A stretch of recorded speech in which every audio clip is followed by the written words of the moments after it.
Good morning once again, everyone. Welcome to today's seminar on investment incentives for the manufacturing sector in Trinidad and Tobago. I am the presenter of this morning's session. My name is Vidish Maraj. I'm a senior economist at the Ministry of Trade and Industry.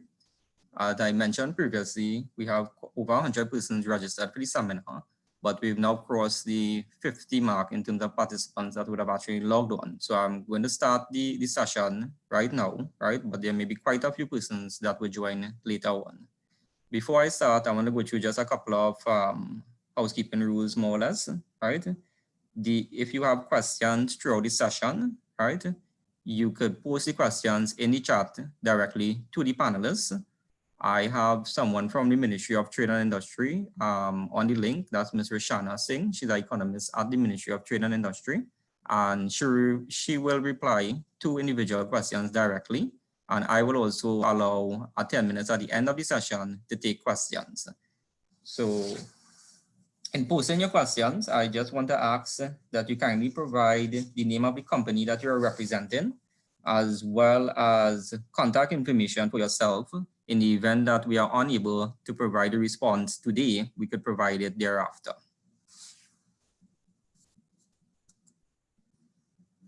So just a little bit about myself.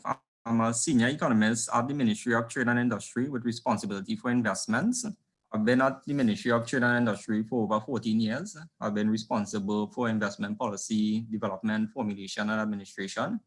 I've also been heavily involved in the administration of investment incentives. I'm the lead negotiator for reciprocal investment promotion and protection agreements and a member of Trinidad and Tobago double taxation team.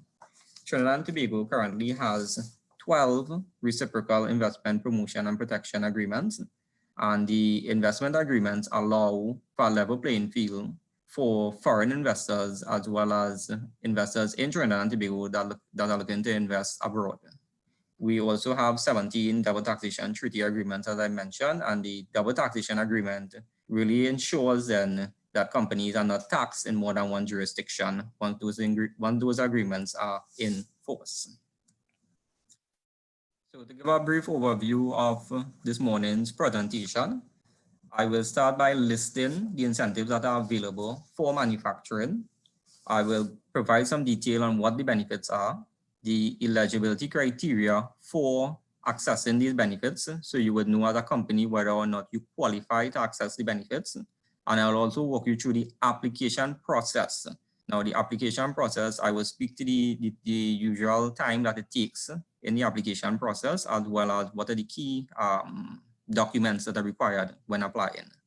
I will also go through some of the tax allowances that are available for manufacturers, because there are quite a few tax allowances available under the Income Tax in either Industry Act as well as the Corporation Tax Act.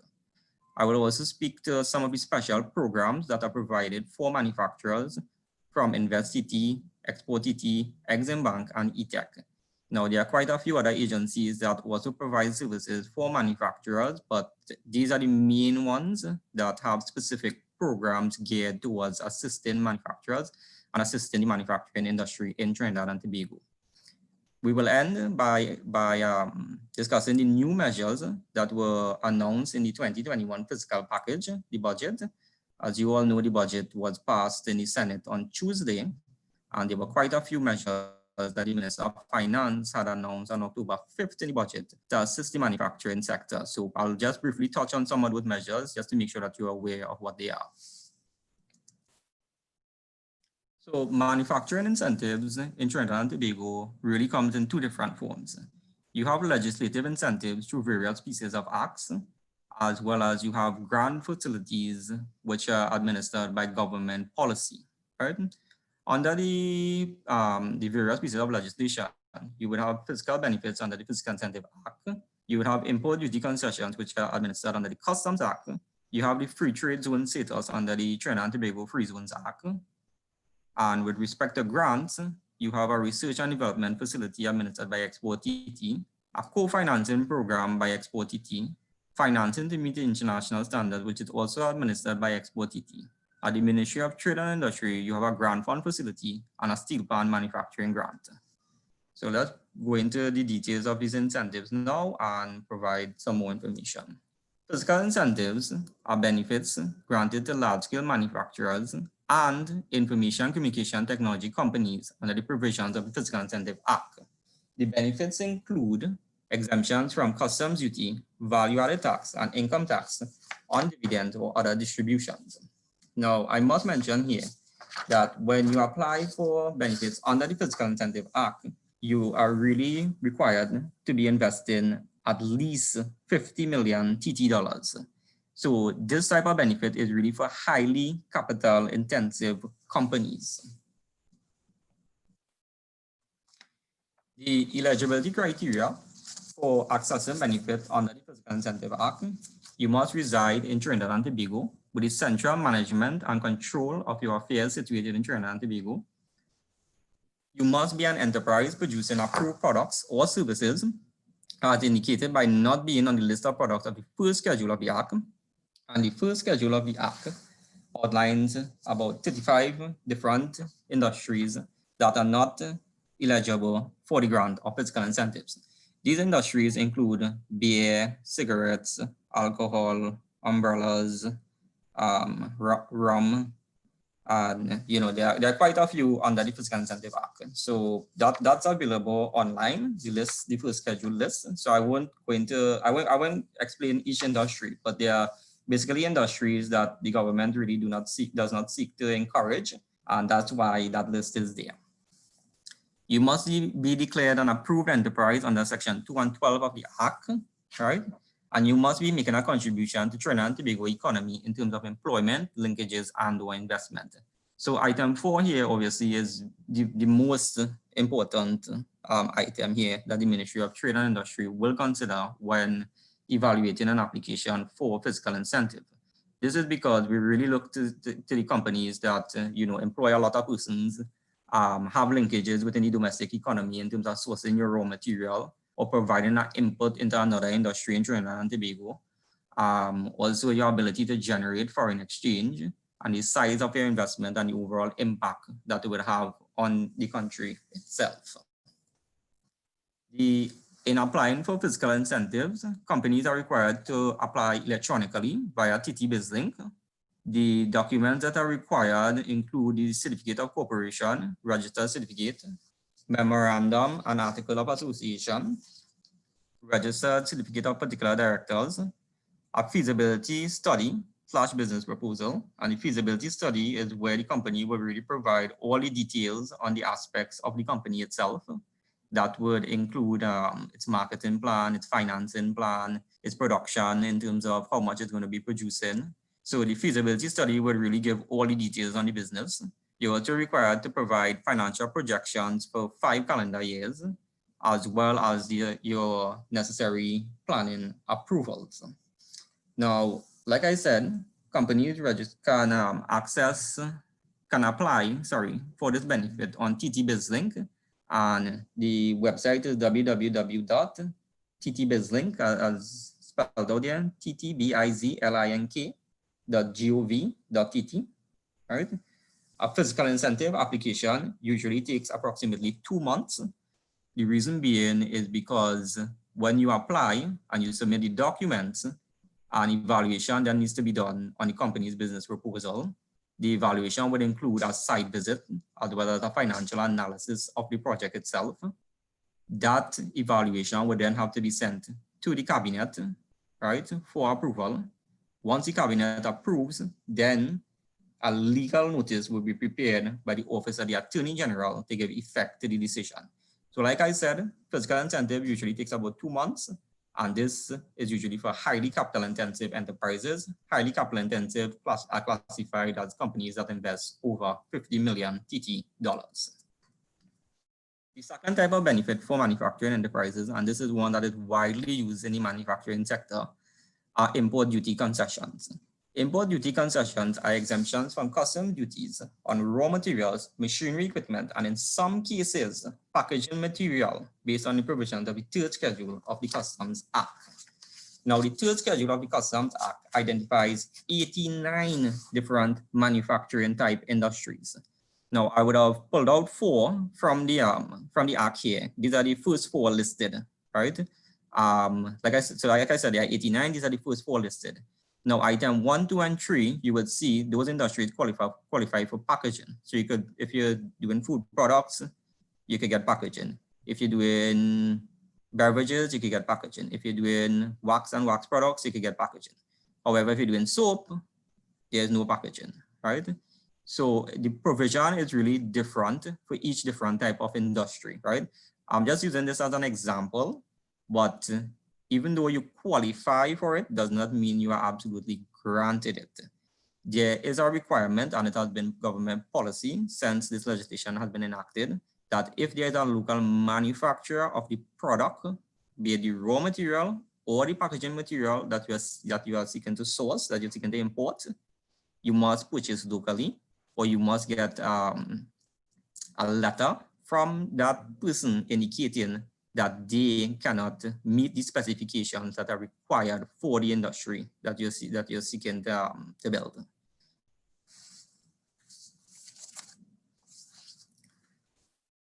The eligibility criteria for import duty concessions: you must be a manufacturing enterprise, as I said.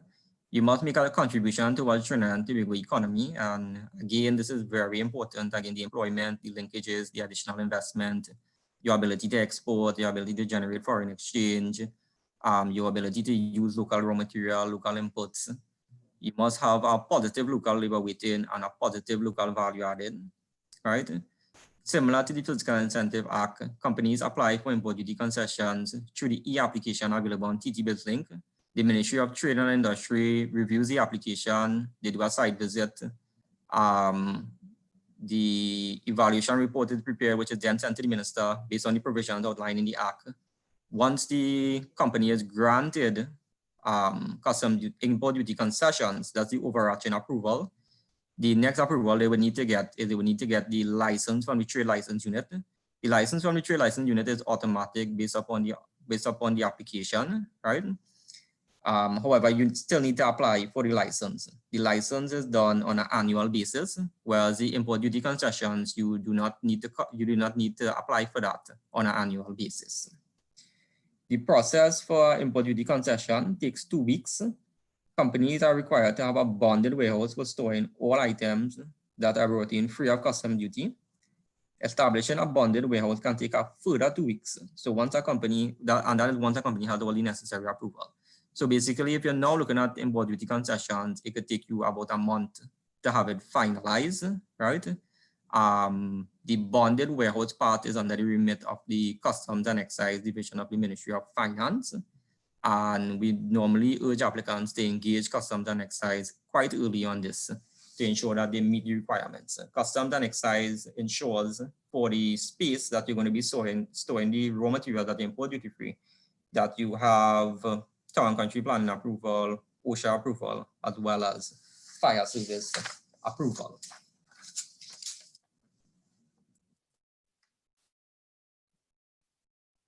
Moving ahead, Trinidad and Tobago currently has a free zones regime. The free zones regime was established by the Trinidad and Tobago Free Zones Act in 1988.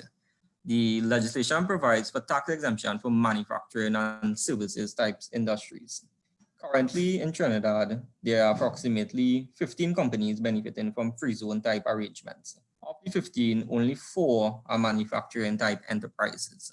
So it came as no surprise in 2017 when the government, having assessed the entire free zone program, announced its intention to transition into a special economic zone regime. A special economic zone is a demarcated geographic area contained within the country's national boundaries, where the rules of business are different from those that prevail in the national territory. These differential rules principally deal with investment conditions, international trade and customs, taxation, and the regulatory environment, whereby the zone is given a business environment that is intended to be more liberal from a policy perspective and more effective from an administrative perspective than that of the national territory. Now, the Minister of Finance in his budget, in the budget presentation on October 5th, spoke about the SEZ regime and it being a major initiative to drive the manufacturing sector. right? He anticipated that the new regime would diversify the number and types of industries, and more importantly, locate these zones strategically in specific areas across the country. The minister further stated that the regime would attract new, dynamic, and sustained investment, which the previous free zone regime could not achieve. It is expected that the special economic zone regime may include targeted incentives, including generous indirect tax benefits such as VAT and customs duties, as well as preferential rates of corporation tax in order to encourage investment in specific sectors. So this is something that we anticipate will be rolled out in the forthcoming year, the special economic zone. Now, currently, the Ministry of Trade and Industry on its website has a special economic zone policy that was approved by Cabinet. And if one were to look at the policy and look at the areas more specific for special economic zone, you would realize that there are 6 different types of zones that are being proposed. One is a free port. A free port is a duty-free area located at a port of entry where goods imported may be unloaded for warehousing, repackaging, or processing. The second is a free trade zone, which is similar to the free trade zone type regime, which is a duty-free area that accommodates specific activities targeted for international trade. Industrial parks, a purpose-built industrial estate that leverages domestic and foreign direct investment in value-added manufacturing industries. Specialized zones, a place designated for specialized activities.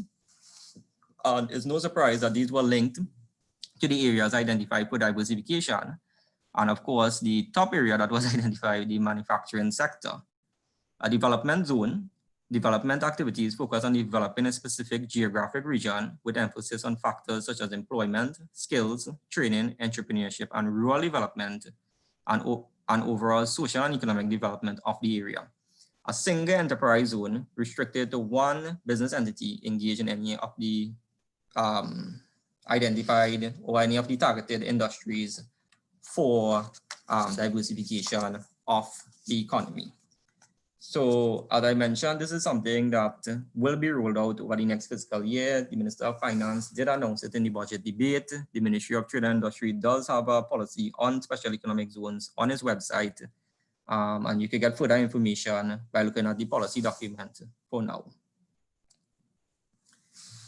In terms of grants that are available, Export TT currently administers a research and development facility. The research and development facility was revised in 2017, and it now provides funding for 3 phases. Phase 1 is funding to cover the technical and empirical market research and result in a commercial feasibility report, right? The report is to be used as evidence in the evaluation of any application for funding under phase 2. And phase 2 is it's associated with meeting the relevant costs related to the product or service development. The funding in phase 2 covers the prototype development and proof of concept, which cover both manufacturing and services. Phase 2 shall not exceed 50% of the total cost of the project up to a maximum of $750,000 within a maximum 2-year period. Applications for phase 2 are not exclusively phase 1 applicants. So phase 1 is 70% up to 100,000. Phase 2 is 50% up to 750,000. You do not have to do the feasibility report with Export TT in order to access phase 2. Phase 3, on the other hand, is actually the commercialization objective based on the results from phase 1 and 2. Funding will be strictly based on the commercial potential of the product services, particularly in the export market, and will cover approved costs related to launching the product or process in the marketplace, which can include marketing, publicity, advertising, publication of sales literature, trade fairs, and product certification. The funding in this phase is limited to $150,000. Application to phase 3 shall be exclusively the phase 2 awardees. So what that means is that you cannot access phase 3 unless you would have done your product service development with the Export TT. In terms of accessing the benefit, the Export TT requires you, well, the RDF is open to sole proprietors, business partnerships, and companies. The company must be an established business in Trinidad and Tobago in operation for at least 1 year, as evidenced by having audited financial statements or bank statements. The company must be locally owned. It must be from the non-energy manufacturing and services sector, and it must show evidence of being able to cover the required client contribution or the percentage of the project. In terms of assessment, and this is available on Export TT's website, Export TT looks at the market research and strength of the market, including your competitor analysis, your data collection methods and market testing, the management and technical experience of the project team, local content, business competence, such as systems, procedures, and policies, and business sustainability, the impact of the project on the strategic direction of the business, the commercial viability, obviously, of the project, the degree of innovativeness, right? So it must be something new, something innovative, the impact on the local economy, the export and the export potential. Now, these are all very important. And like I said, it's listed, it's available on Export TT's website.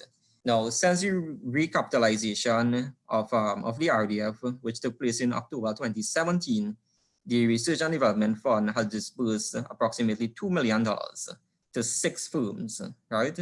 These firms were involved in agro-processing, food and beverage, manufacturing, ICT, education, and the creative sector.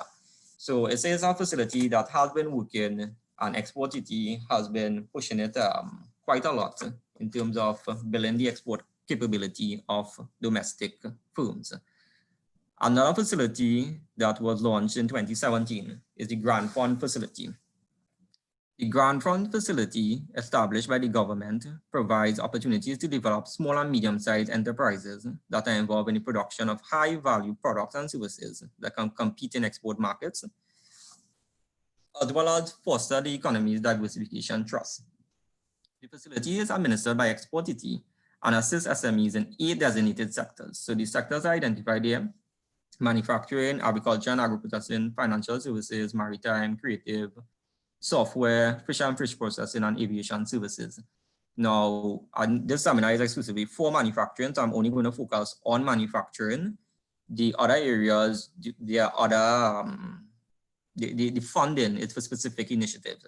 So with respect to manufacturing, right, manufacturers can access 50% of the cost of new machinery and equipment up to $250,000. The grant does not cover working capital, land and building, and installation costs. It only covers machinery and equipment costs. In terms of the requirements for the facility, you must have your application. Well, there's the application form available on the Ministry of Trade and Industry's website. You download the application form and you fill out the application form. You must have a business plan. You must have audited financial statements for 2 years, or managerial accounts for at least 2 years for the smaller type businesses. You must have documented evidence of the cost of the capital requirements, as the cost of the machinery and equipment. You must have your business registration documents, your tax clearance certificate and your VAT clearance certificate, showing that you do not owe the government any taxes. You must have documentary evidence confirming your company's ability to pay 50% of the cost of machinery and equipment. And you must also obtain a police certificate of character. Now, I know I moved ahead a little quickly, but when we speak about SMEs, for a small company, according to the government's policy, is one where the annual turnover is less than $8 million TT dollars, and a medium is between 8 to 15 million TT dollars in annual turnover. Anything above $15 million in annual turnover, you're considered large.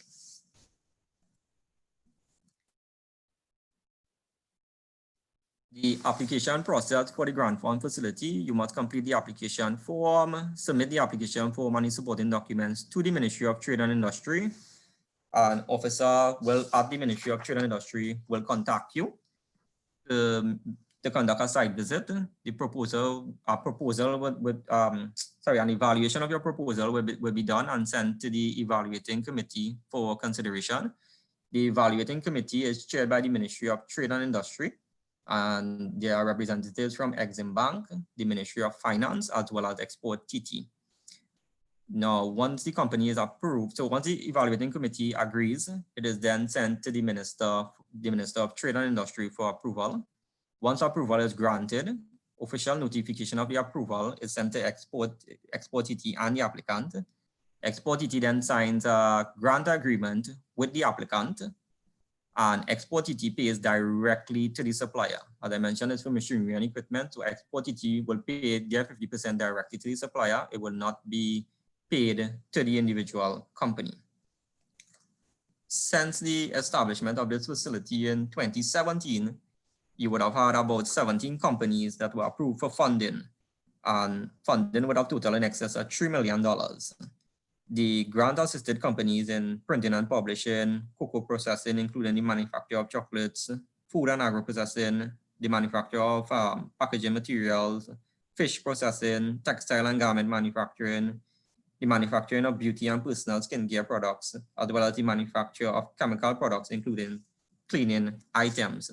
So it's an initiative that has really been quite successful, and it's something that manufacturers have been taking advantage of. So building on the success from the grant fund facility, the Ministry of Trade and Industry realized that the steel pan industry needed specific attention. And as such, in January 2020, the government launched the Steel Pan Manufacturing Grant. The Steel Pan Manufacturing Grant Fund facility, right, is for the acquisition of new machinery, equipment, software, tools, raw materials, and training by local steel pan manufacturers. Through the facility, successful local applicants can access individual grants up to a maximum of $250,000 per tranche, not exceeding $1 million per entity. The objective of the facility is to assist the steel pan manufacturers in new product development and innovation, and in improving process and cost efficiency, thereby increasing their export competitiveness. The facility is also open to tuners insofar as they are part of the manufacturing process. The steel pan manufacturing grant is available to sole proprietors, partnership companies, wholly owned by Trinidad and Tobago nationals and registered and operating in Trinidad and Tobago. The applications for funding under the grant fund facility are to include but are not limited to the application form, documented evidence of the cost of new machinery, equipment, software, tools, raw materials, and training, a business plan by the company, management accounts for the previous 2 years of operation, the business registration documents where necessary, the tax clearance certificate, that is the tax clearance and VAT clearance certificate. The applicant the application must be submitted to the Ministry of Trade and Industry Business Development Directorate. An officer will review the application and conduct a site visit. The completed application with all the supporting documents are sent to the evaluation committee. Sorry, the evaluation committee will conduct the site visit, not the officer. The evaluation committee is chaired by the MIC, Institute of Technology. The evaluation committee submits the final report to the Ministry of Trade and Industry. The minister gives the approval or non-approval. Official notification of the approval or non-approval of the application is sent to the MIC. If approval is granted, a grant agreement between the successful applicant and the MIC is administered, and the MIC pays directly to the supplier. So in the steel pan manufacturing grant, the major difference is that the MIC, Institute of Technology, is really the administering agency and not Export TT.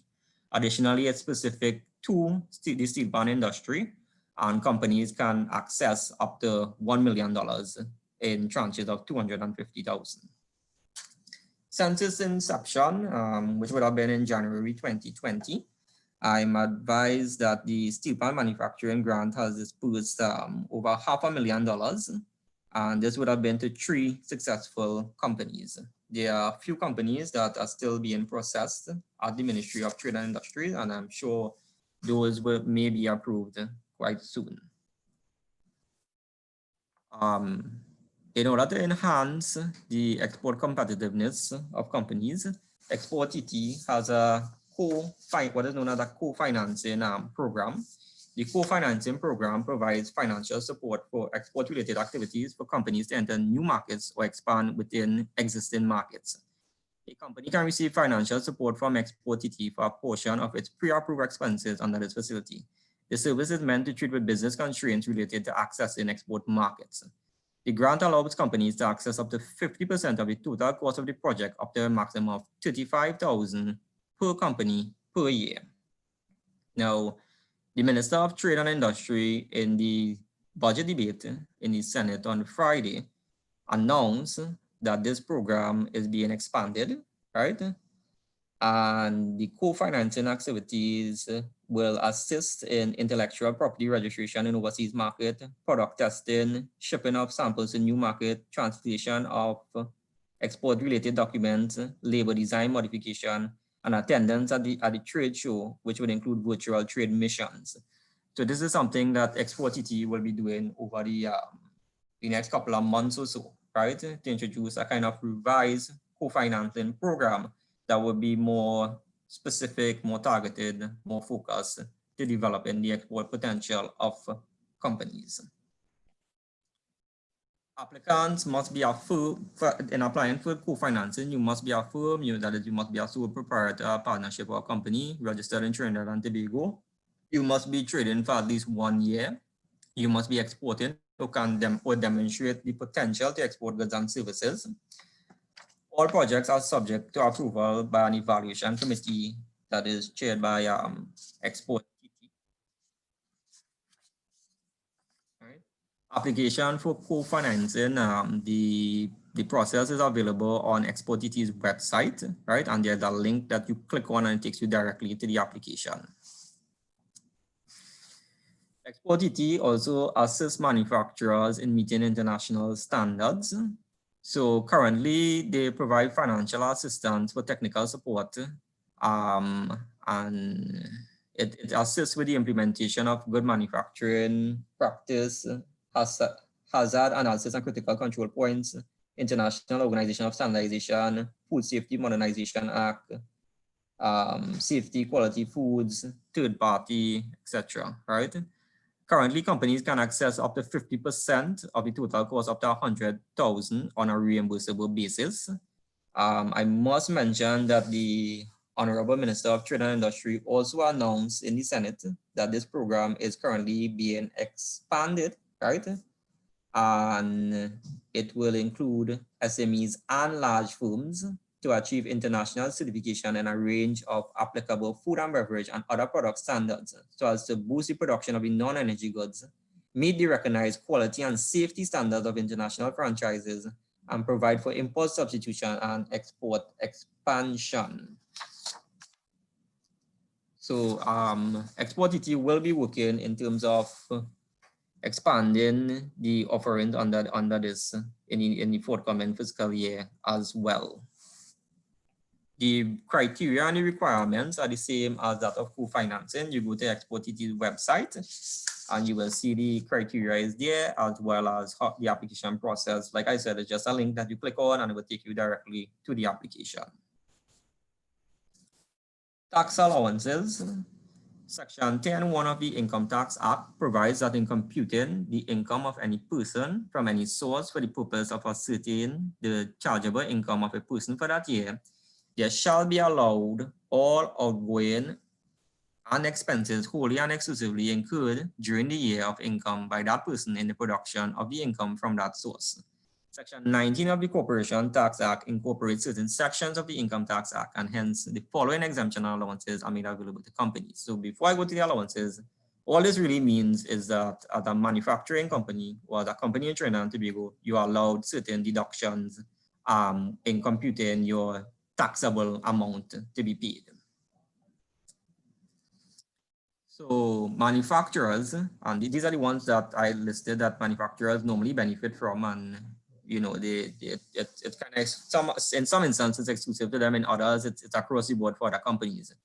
There's a promotional expense allowance of 150%, and that is for the promotion of your good or service in a foreign market, that is a market outside of CARICOM. So it covers such things as advertising, marketing, right?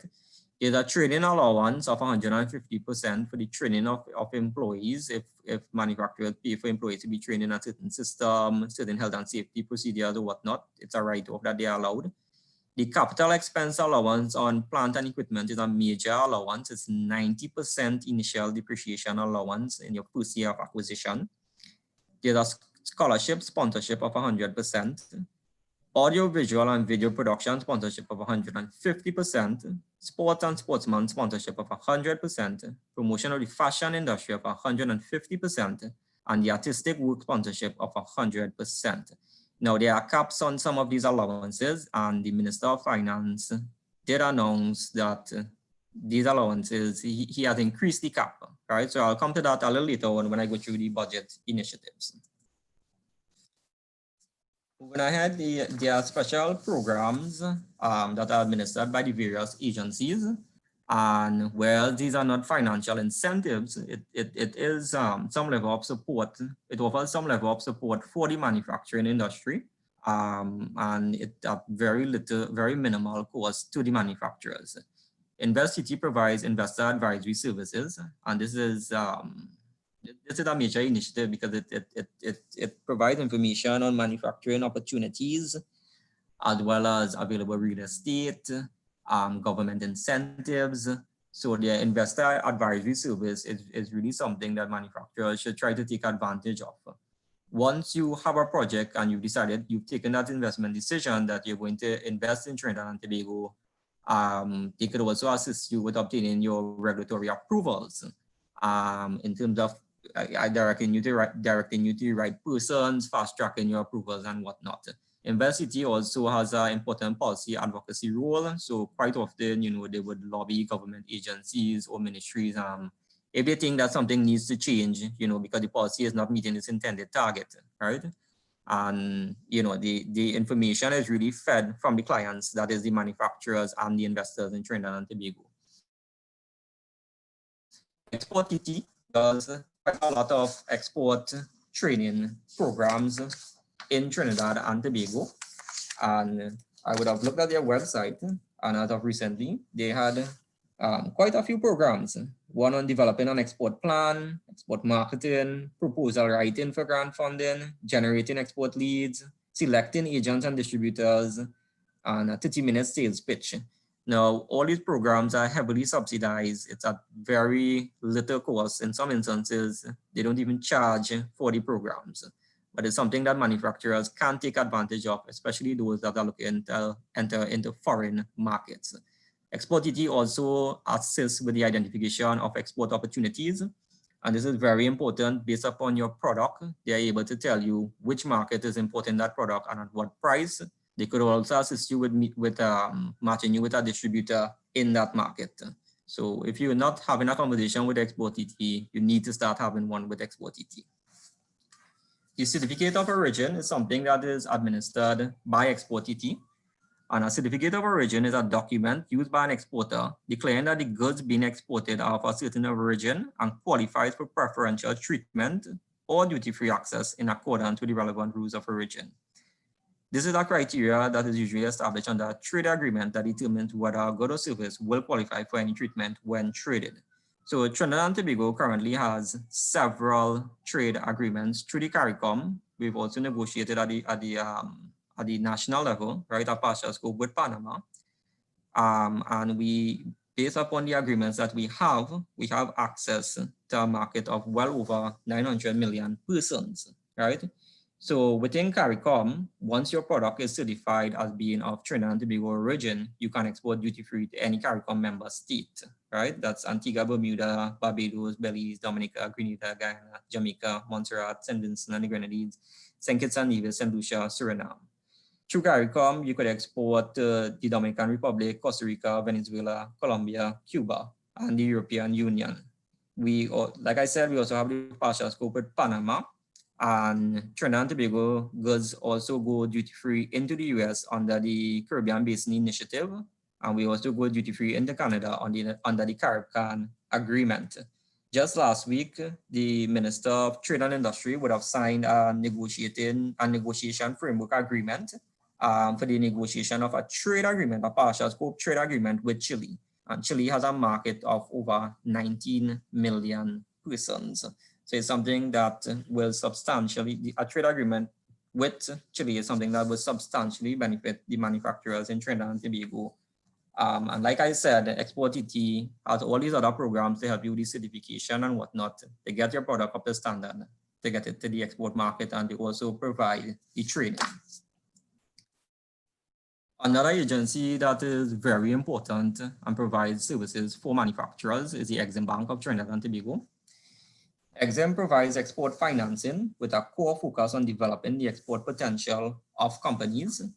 There are quite a few services that they provide. They provide raw material financing, a short-term loan, a direct financing facility to assist for the payment of inventory. They also assist with factoring and discounting, short-term financing to export manufacturers, distributors, and service providers, where the companies can access loan financing between 85 and 95% of the export sale invoice value, which is repaid by the buyer from the proceeds assigned to Exim Bank. They have asset financing. The asset financing is a facility that assists manufacturers seeking to upgrade plant and equipment to improve competitiveness. And they have an X loan. The X loan is a loan to purchase equipment in TT dollars and repaid in TT dollars. Increasing exports, because again, the emphasis here is on exports. Increasing exports will allow the company to pay a lower interest rate, right? And of course, the most sought after facility at the Exim Bank is the Forex facility. The Forex facility allows manufacturers who meet the eligibility criteria to acquire foreign exchange from the Exim Bank. Small, medium, and established exporters whose annual revenue does not exceed 100 million can access the facility. The Exim Bank considers manufacturers with low level of export production, a viable export plan, and confirmed orders. They also look at small, medium, and large enterprises which have a sound financial plan, current cash flow, and demonstrate good management with a history of exports. Right? So Exim Bank, like I said, is another agency that offers a lot of services to manufacturers. And I will provide the contact information for all these agencies at the end of the session. I'll provide email address for all these agencies, specific persons in these agencies that will be able to assist manufacturers. ETEC, Evolving Technologies and Enterprise Development Company Limited, is an agency under the Ministry of Trade and Industry that has the remit for the development of industrial parks. Currently, you have about 22 industrial parks throughout Trinidad and Tobago. And in the last 2 years or so, right, they would have, the government constructed the Muruga Processing Park, and that was officially opened earlier this year, in July of this year. The Phoenix Park Industrial Estate also started construction this year, right? And just to provide a little detail, the rates, that is the rates that you pay to occupy, whether it be a factory shell or land lots, is heavily subsidized. It is below market rates. And this is exclusively to encourage manufacturers to operate within an approved space. So the Muruga Processing Park includes all major utilities, electricities, telephone, internet, water, wastewater treatment, access road for each lot. The landlords are offered with ready connections to all utilities with factory shells. When the facility was opened in July of this year, there was 6 landlords available and 5 factory shells. You would have heard the minister announce in the budget presentation that you had investors that were interested and they started, occupying the spaces and stuff like that. So currently you have 3.5 buildings available and you have 3 land sites available. The factory shell monthly rental rate is $1.75 TT dollars per square foot, while the landlord have a premium of $17,300 plus VAT and an annual rent of $16,000 plus VAT. Just going to show a little video here of the Muruga Processing Park, just so that you get a better idea of what it is and its facilities.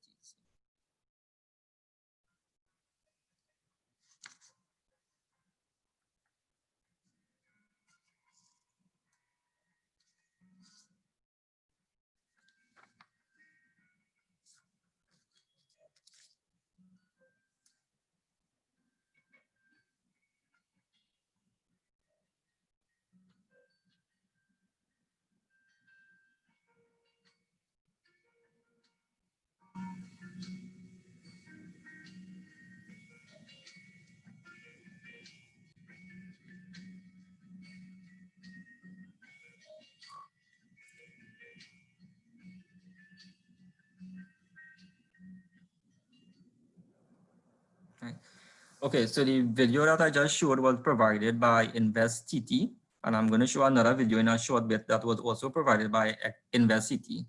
InvestTT is responsible for the tenanting of the industrial parks, and should you wish to have space at the Maruga Processing Park, you can have a conversation with InvestTT, and I will provide that contact information shortly.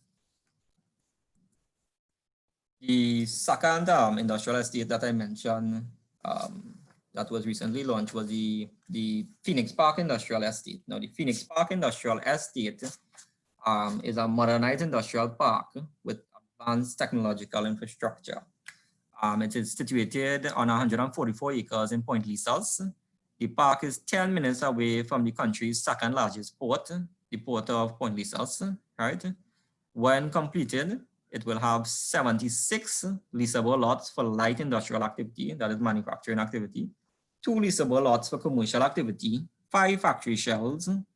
The factory shell cost currently is at US 75 cents per square foot per month, and the land lot is at US 15,800 per acre per annum. The infrastructure and services provided for and to each lot will include underground electrical and telecommunication infrastructure leading to each lot, a portable water supply, natural gas supply to 41 lots, LED street lights, wastewater treatment plant, boundary high security fencing, covered drains with adequate retention ponds. This is what the park will look like once it's completed. As you can see, it has a well-connected road network, right, for easy access in and out of the industrial park. There are factory shells to be built, and there will also be land lots available. So let me just show a little video again.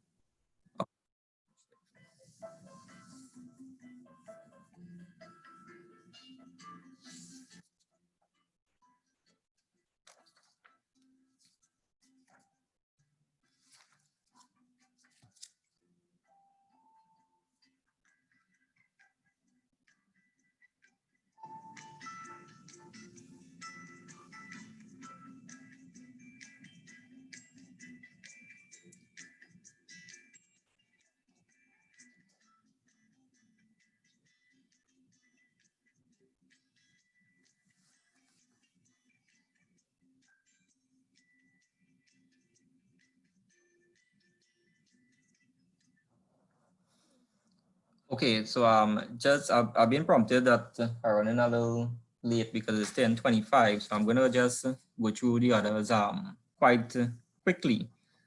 In terms of applying for space at the industrial estates, you make an application to ETEC, an evaluation is done. You're given an offer letter once Evolving Technologies and Enterprise Development Company agrees, right?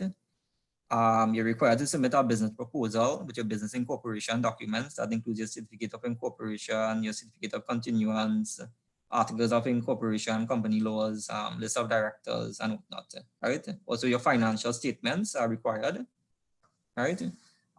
So like I said, InvestCT is really responsible for tenanting the park, and they will walk you through that process. I would identify the officer a little later today that will assist you with that.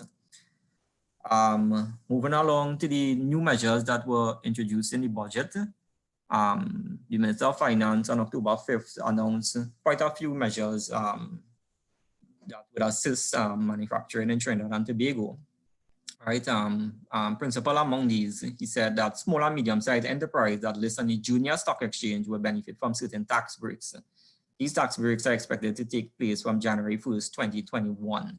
Currently, by listing on the stock exchange, an SME that lists on the junior stock exchange, they pay a corporation tax rate of 10% for the first 5 years, and the applicable corporation tax rate, which is 30% thereafter. What the minister is proposing to do, he is proposing to give a full tax holiday for the first 5 years, and for you to pay 50% for the other 5 years. So it's a major initiative to get persons to list on the stock exchange. I know the details of this is still being worked out. And I'm certain that a lot more information will become available. The Trinidad and Tobago Stock Exchange will put it on their website in terms of how you go about listing and whatever companies they're looking for and stuff like that. So the details of this initiative is still being fine-tuned, but it's obviously going to be launched from January 1st, 2021. So it's something that you could look forward to. The minister also announced an increase in the rate of the wear and tear allowance on plant and equipment from 25% to 30%, with effect from January 1st, 2021. And this is in addition to the initial depreciation allowance of 90% currently enjoyed by manufacturers.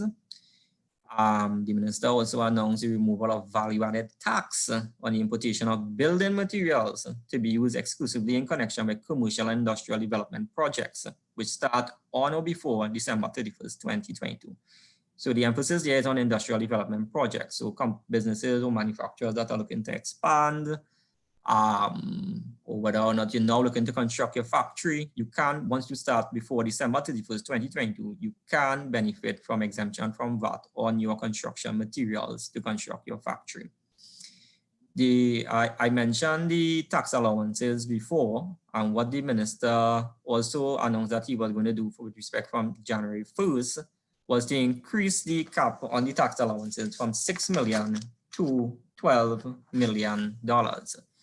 So, and this is the cap on the local fashion industry, the audio, the visual and video production, local education, entertainment, local production companies, right? So that would be increased from $6 million to $12 million. That is the cap.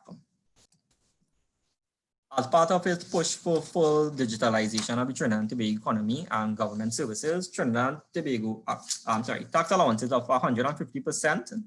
The minister announced a new tax allowance of 150%, capped at $3 million in respect of the following: businesses which invest in tech startup and new tech startup businesses, businesses which engage in technology solution and digitalization, and businesses which create employment in the technology industry, particularly for young people. These measures will take effect from January 1st, 2021. As promised, this is the contact information for the various agencies.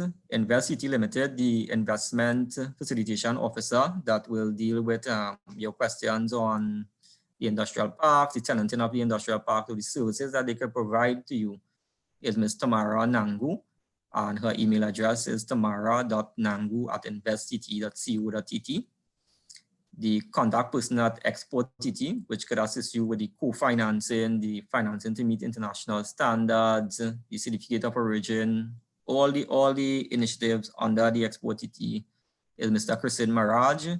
And Mr. Chrisin Maharaj email address is cmaharaj@exporttt.co.tt.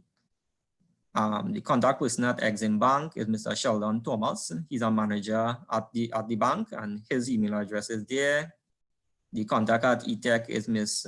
Waynette Balcon. She's one of the land officers. Her email address is listed, and I'm the contact at the Ministry of Trade and Industry.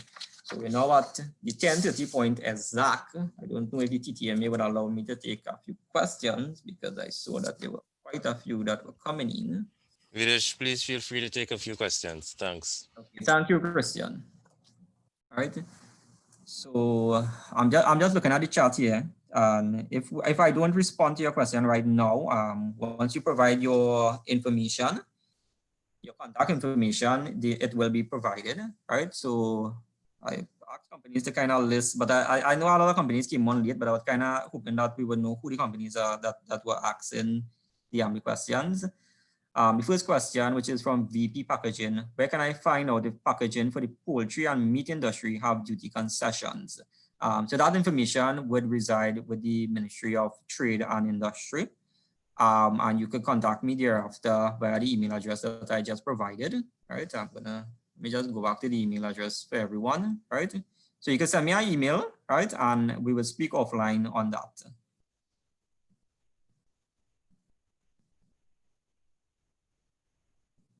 Right, looking here.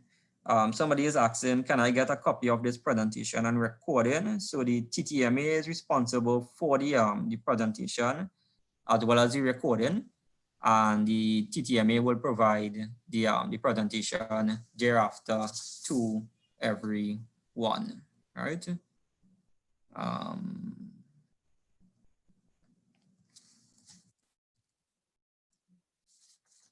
Not seeing anything else here, right? I think Roshana would have been responding to persons offline.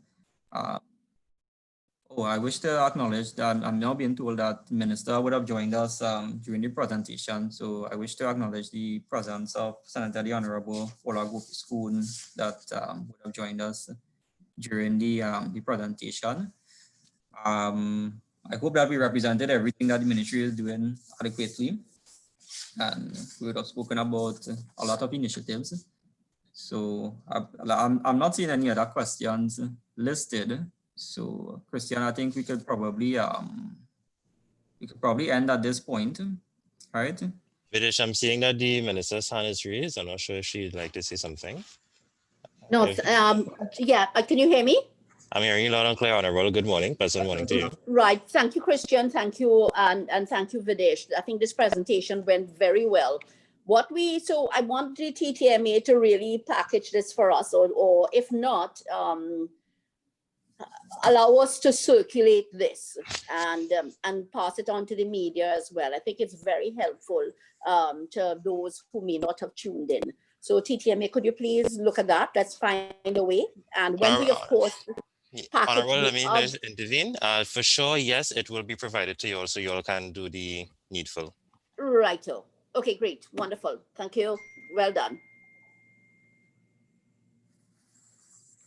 Thank you, Minister. So if there are no further questions, we've gone a little beyond the hour mark, so we'll end today's session. The email addresses are provided. I hope that everybody had the opportunity to take down the email addresses. Please engage these agencies. They are here to assist you, and they are here to assist you in growing your business. And from the Ministry of Trade and Industries side, I am the contact person. My email address is there. Feel free to reach out to me at any time for any information, as well as if you have any project that you're seeking to expand on, any new investment that you're looking to do. All right, yeah, and just continue to keep the dialogue going. Thank you all for your attention this morning.